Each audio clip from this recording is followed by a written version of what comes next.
I sat with him. I was in pain. All the bid'ahs that he was sharing with me.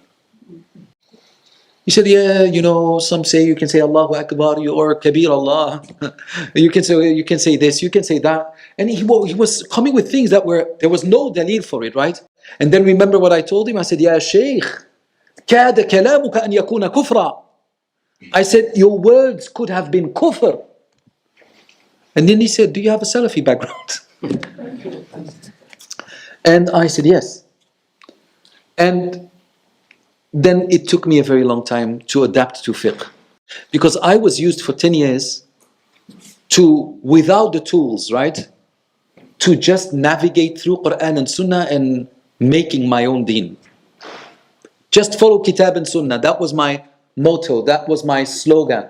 Just Quran and Sunnah. And now somebody was telling me, it's not like you think, there is a heritage now of 1,000 years, more than 1,000 years, that we go by.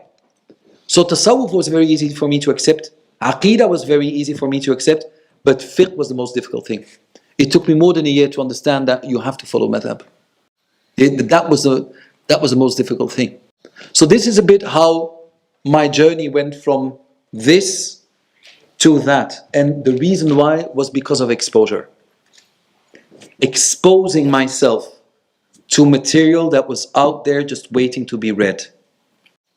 And since after that, I never read about people, I read from people.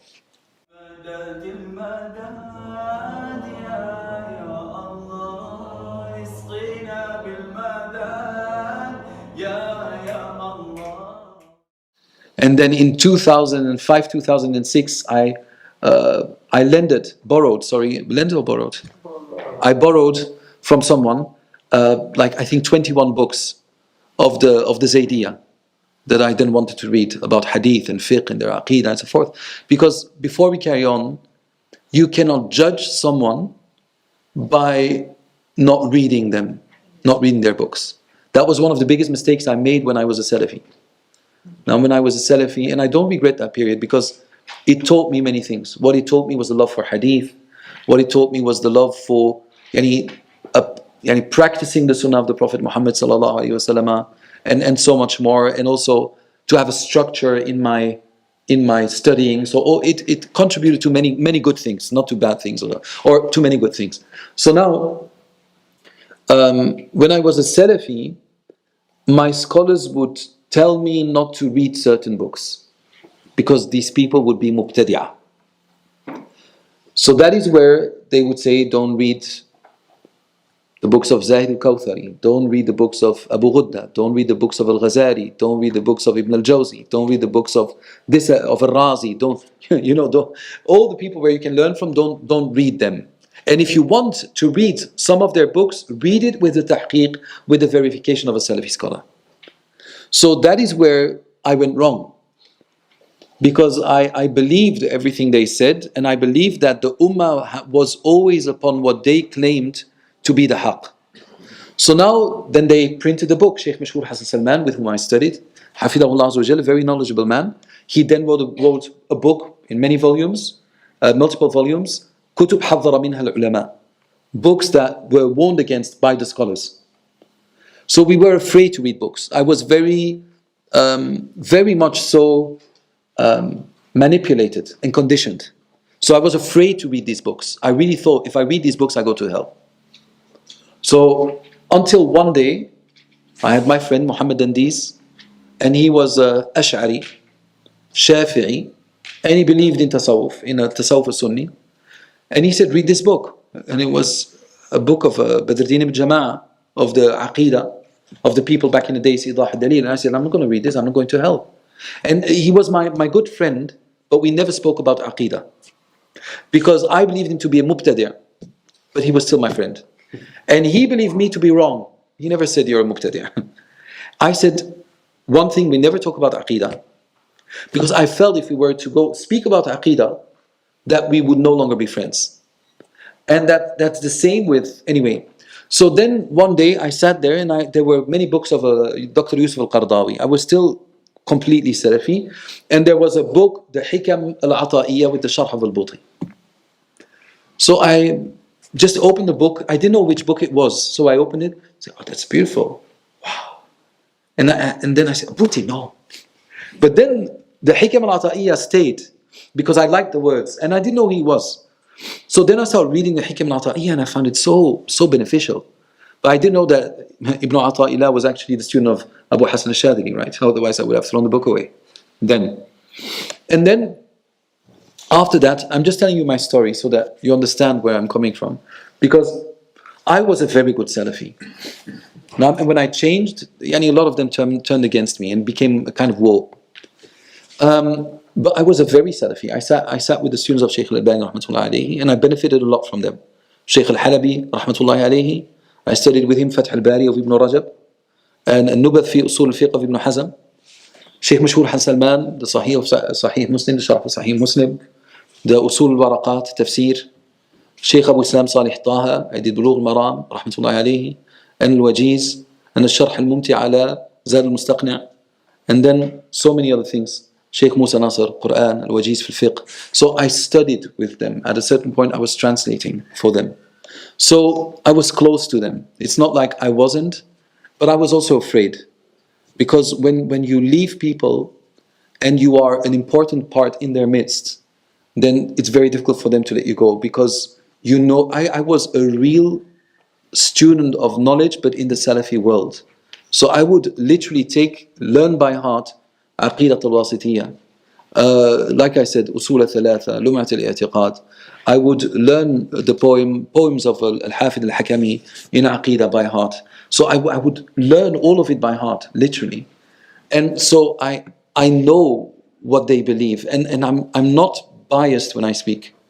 It's literally what I'm sharing with you is based on 10 years of studying within the Salafi realms, and I've learned a lot of good things really. And then making that transition towards what I now believe to be 100% in line with what I believe that the Ummah was upon since long ago. So I sat there and then I said, no, not Idahu Dalil. I said, And then they said, why don't you read from Al-Qardawi? I said, Qardawi? Shaykh al-Albani told us that if Al-Qardawi if Qardawi believes what he says, then he's for hell. So that is what Al-Albani said about Qardawi. So I said, how am I going to read Hellboy's book? Now it's true, right? And that's really what I thought. I'm not going to hell.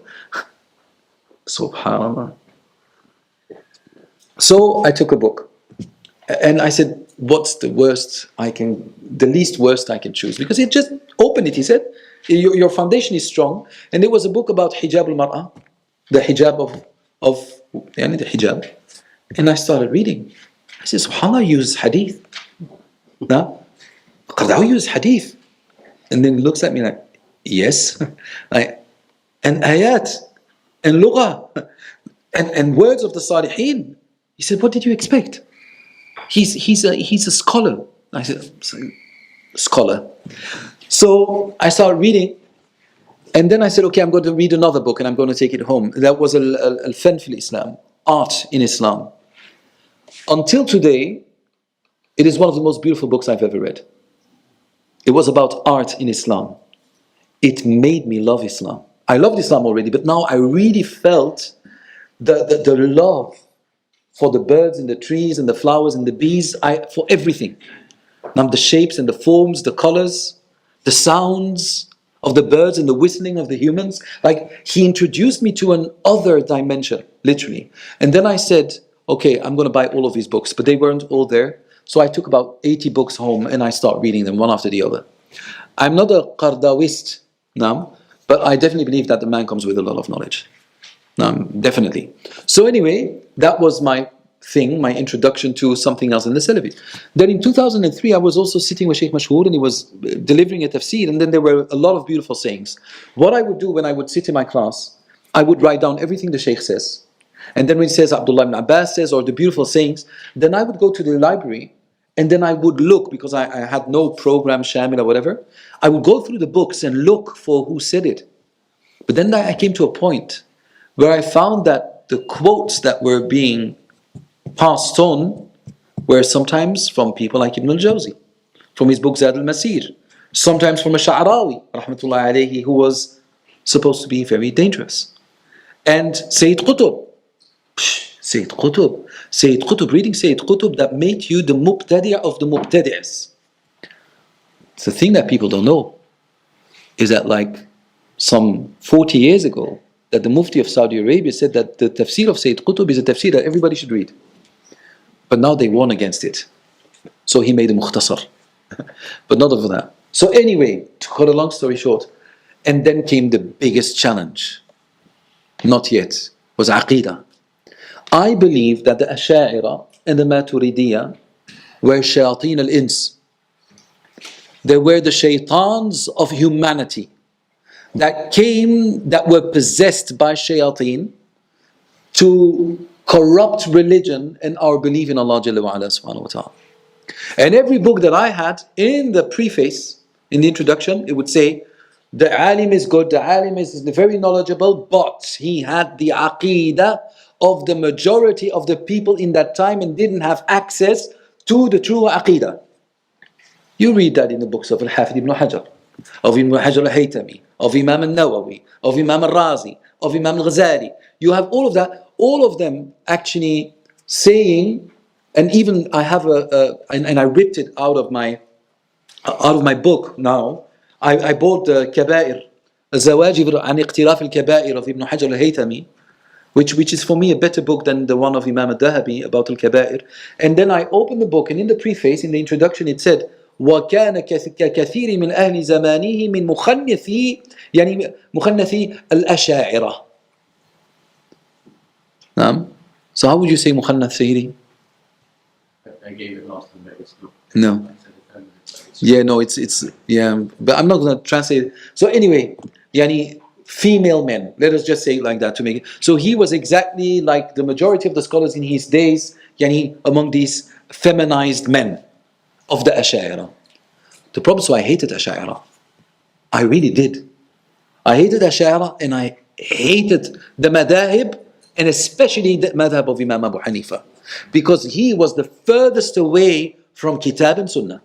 I had read in the book, in the creed of Imam al-Barbahari, that we were being taught that Allah didn't look at Abu Hanifa from the very day that he was buried. He never looked at him again. And in that book, and I'm not exaggerating, it says that people who love Imam Abu Hanifa or stay in a place where he's mentioned in a good way, they are worse than people undressing themselves in a mosque and getting drunk.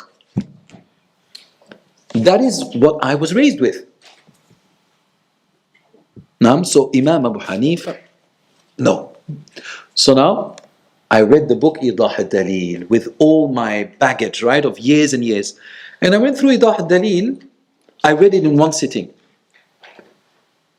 And like a house of cards, everything I had learned just fell down. He convinced me immediately. One book, and that's the practical side of Aqidah. How to apply the usul of Aqidah on the ayat and the hadith from a lughawi aqli perspective. So anyway, so I read that and said, oh, okay, that's gone. So now I believe that, the Ash'ari were the majority of the ummah, whether the people like it or not. No, that's not true. Everybody according to them repented. Imam al-Ghazali, right before he died, I'm not an Ash'ari. Naam, true. Imam al-Razi, I'm not an Ash'ari. I want to die like people, like that old lady in the mountains, with that faith. Aqidat al-Ajuz. Imam al-Nawawi, a book is written that he distanced himself from everything he said in his explanation of Sahih Muslim. So I believed all of that. But then I started reading, I said, but what they are saying is not true. Are they doing this deliberately? I don't think so, because I saw many good people, pious people that were there, but they did not read the other side. I believe that. They didn't. And I believe that a lot of them, if they would have read it, and not just read about them, but would have dived, right? Though, if they would have dived, right? If they would have dived into these books, that they would have changed the way they perceive things. So the majority of the muhaddithin, the majority of the mufassirin, the majority of the fuqaha, the majority of the linguists, the majority of historians, all of them were either Ash'ari or Maturidi. All of them. Just a few of them were not. And if they were not upon what the people claim today. They were just Mufawwida. And that's the asl. Al-aslu huwa tafweed. That means that you do not interpret the what? The attributes of Allah Jalla wa Ala. You don't interpret it at all, and you don't say anything. That's the asl. But then Aqidah was necessary because people started embodying Allah Jalla wa Ala, or they started describing Allah to have a body like a human being. So that is where the knowledge of Aqidah grew. So I read the book, that went. Then I was introduced to a Sufi Sheikh. Oh, wow. I was in need, Habibi. So I'm doing this so that you know my story. So my apologies. I never shared it with that much detail. So I was going through a very difficult period in time in Jordan, and I saw Sheikh Suhail, Dr. Sheikh Suhail Hanif. Excuse me? He's going to be in trouble. No, I don't think so. He was not a doctor yet. And he was studying with Dr. Salah Abul Hajj. In the Markaz Anwar al-Ulama. I saw him, he was so kind. And his face was shining. And I loved him. Until he said that he was a Hanafi and started making wudu in a strange way. The Hanafi way. And then praying like this. With the hands below the... And then I said, then all of a sudden, because I had that still Salafi kind of fiqh going on, I felt so much more, astaghfirullah, knowledgeable than him. I said, poor guy. Can you imagine? But not like I didn't dislike him. I said, poor guy. And subhanAllah, he's very eloquent, he speaks Arabic, and he doesn't know how to make wudu. But I was never introduced to Madaib. He doesn't know how to make wudu, doesn't know how to... He became my fiqh teacher afterwards. Now, so even though he doesn't like me to say this, but it's true. We read parts of different texts in the Hanafi fiqh, being al-Mukhtar, being Fath Bab al-Inaya, or being it part of al-Quduri, and other things. So anyway, so now I was there with him, and then I was like really desperate. And there was another man like him, doing the strange wudu, doing the strange salah. And I spoke to him and said, I can't give you spiritual advice, but I know somebody who can. I said, whom? And he mentioned the name of a Sufi Sheikh. I said, that man is a kafir. This person was a murid of that Sheikh. I said, he's a kafir. His books are kufr. He didn't even become angry. He laughed, he smiled. He said, did you ever read his books? I said, no. He said, read them. I said, I'm not gonna read the book once again of Hellboy. I'm not gonna do that. So anyway, I was so desperate that I asked him for the address of the Sheikh. So I went. He took me to a Zawiya. You should know, that was only within the first 6 months, right? Of my transition. Today that sounds very strange. Only within the first 6 months of my religious transition. And so now I walked in, I actually don't walk like this. So I walked, and there was the name of the Zawiya, which I'm not going to mention. And that was really a Sufi name. That was the name of a man I knew to be for hell once again. But I said, I really need an answer to my problem. So I said, go ahead, you go first. And there were like 2 floors.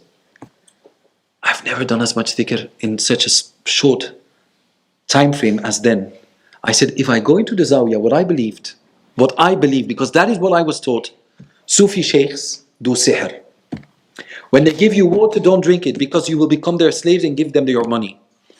Sufi sheikhs, they don't pray. Sufi sheikhs have more right over your family than you do. That's what they say. That's what we were taught. Like when you get married, the wife of the sheikh, or your wife goes to the sheikh first. This is what we were being taught, and I know it's vulgar, but this is in the books that we were reading. Sheikh don't pray. Sheikh don't fast. Because sheikh is way up. All the way up. So if you're going to think about this, barakallahu feekum, imagine now me having to go to a Zawiya.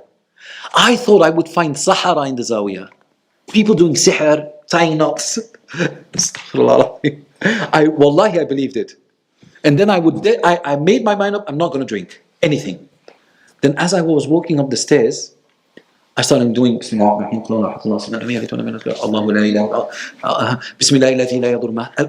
all the stairs until I came into the Zawiyah, and then I saw people reading the Quran, other people silent doing dhikr, and then when the Shaykh came in, I said, oh, that's the Shaykh I saw praying in the first line. And his clothes were above his ankles, he had a beard.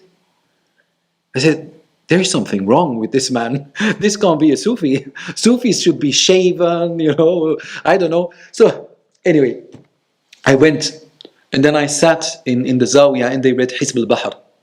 Hizb al-Bahr is one of the litanies of Imam Abu Hassan al-Shadi rahmatullahi alayhi. And we will speak about these matters as we go on, like what about these turuq, and how authentic are they, and are we even allowed to follow that if we wanted to? So we will speak about that as well when we tackle the topic of tasawwuf.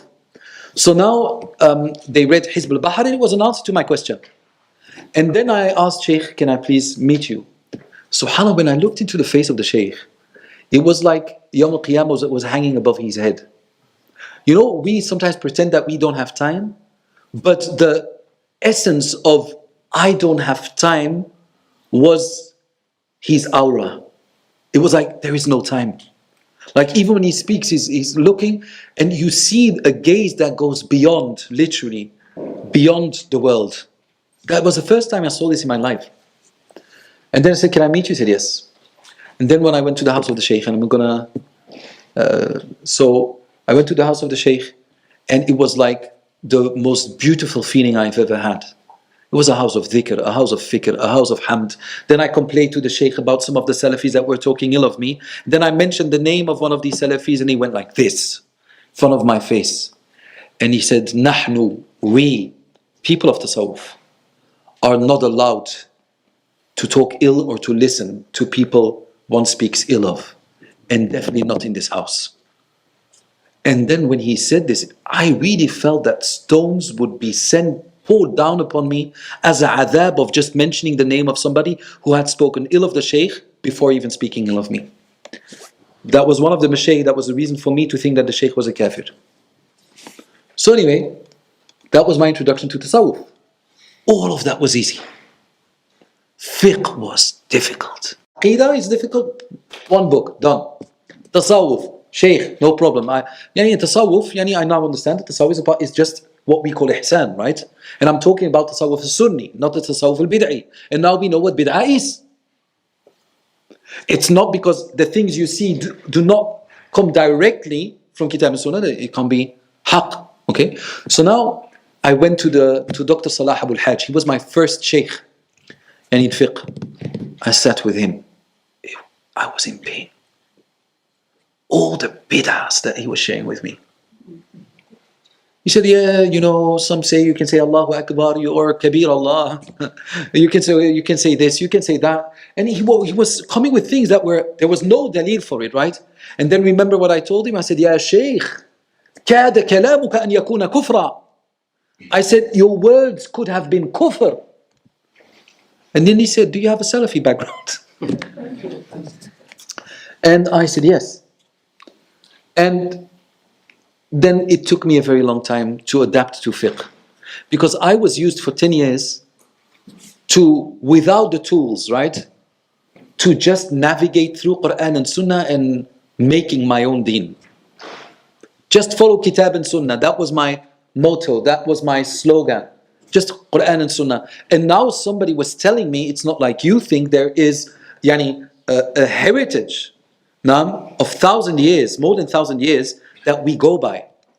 So Tasawwuf was very easy for me to accept. Aqidah was very easy for me to accept. But fiqh was the most difficult thing.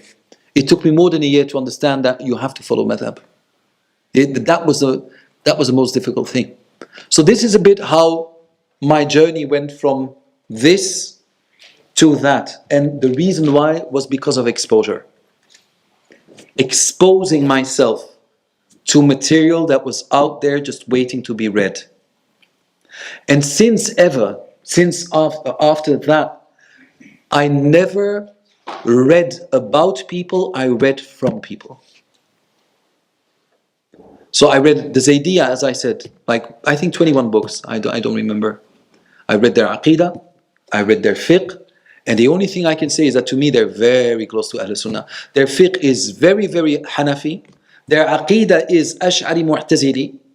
They have a mixture of it, but they are very neutral when it comes down to accepting hadith. So they don't refuse Bukhari and Muslim, but they don't accept certain hadith based on their knowledge and science and so forth. But they have a big love for the Prophet ﷺ. They don't do takfir of Abu Bakr, Umar and Uthman radiallahu anhu. They say that Uthman should have been first. That Ali should have been first radiallahu anhu. But then they talk about تقديم الفاضل على المفضول and so forth. Are we allowed to give priority to a good person over a better one? So they discuss, it's a real knowledge. And that's why their fiqh is even included in many Islamic fiqh encyclopedias, where they compare the four madahib to the Zaydi as well, and sometimes even to the Ja'fariya. So what I've learned is, if you want to understand people and understand where they are coming from, then you have to read from them, not about them. If you don't read from them, or somebody who was from them, who can explain it, then you have no right to make a judgment. That's what I truly believe. And I believe that the Salafis, I believe their intention is good. I believe that they love the Prophet ﷺ. I believe that they genuinely look for the truth within the boundaries that they think to be the truth. But I also believe that make a lot of mistakes by limiting themselves when it comes down to being exposed to other things. Okay? So this is how these things worked. And my journey is still ongoing. Now my journey is still ongoing. I've written some books about this journey and how it worked. Then I started looking into the books of Ibn al-Qayyim and comparing them to other books, because they say he's the doctor of the hearts. And then I found that many of the things he says come from, for example, Hada'iq al-Haqa'iq of Imam Shams al-Razi, for example. Now I'm literally word per word, the same order, same structure. He doesn't refer to them, but back in the days that was not considered to be wrong, but nevertheless, if you know that somebody takes from a Sufi, then you should tell it. So that's where my journey started. So I was a Hanafi for a long time, because I studied Hanafi fiqh. I studied quite some books in the Hanafi fiqh with different mashayikh. I think with 5 different mashayikh. Many of the books from beginning to the end. But then once again, I studied the Hanbali fiqh and the Shafi'i fiqh. But my Shafi'i fiqh is not strong. I had to study it to become a khatib for the government of Jordan. So I had to study mu'amalat and ibadat in the Shafi'i fiqh. We were tested thoroughly in it. So, but that's I think my weakest, or maybe the Maliki, I don't know. But then the Hanbali fiqh, I continued with studying it. And then eventually that's the one I practice now, because some people ask me, which madhab do you follow? Only when I teach the Hanafi madhab, I stop being a Hanbali.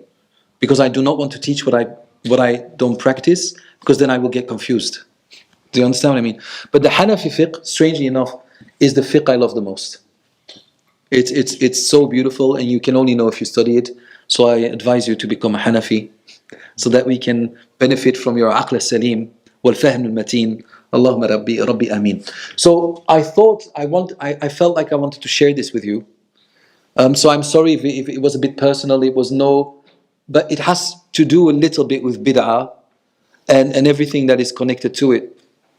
And so as I said, because I've read from all of them, studied with many of them, I believe that even the Mu'tazila were looking for the truth. They didn't try to demolish the deen. They tried to defend it and protect it, but they went wrong in some of the things. When it comes down to Aqidah, but they protected the Quran as well. Yeah, which is a paradox, because they say that up to 11 that the Quran is makhluq, but what they mean by that is also to be seen. And on the other hand, they also worked to protect and defend the Quran as well. So it's important, barakallahu fikum, that at least you are aware that all of these people are looking for the haqq. And Shaykh bin Baz rahmatullahi alayhi was one of the most pious people I've seen. SubhanAllah, he was the reason that my father embraced Islam. He made dua 3 times, and he said, Allahumma ja'al hadha al-walada hidayatan li abihi. And I saw him after asking Allah, arini, let me see one of the most beloved people to you on the face of the earth, when I was in Mecca. And people invited me 3 times, and I asked it 3 times. And it was eventually turned out to be Shaykh bin Baz rahmatullahi alayhi. So he was a man with a lot of taqwa, with a beautiful soul.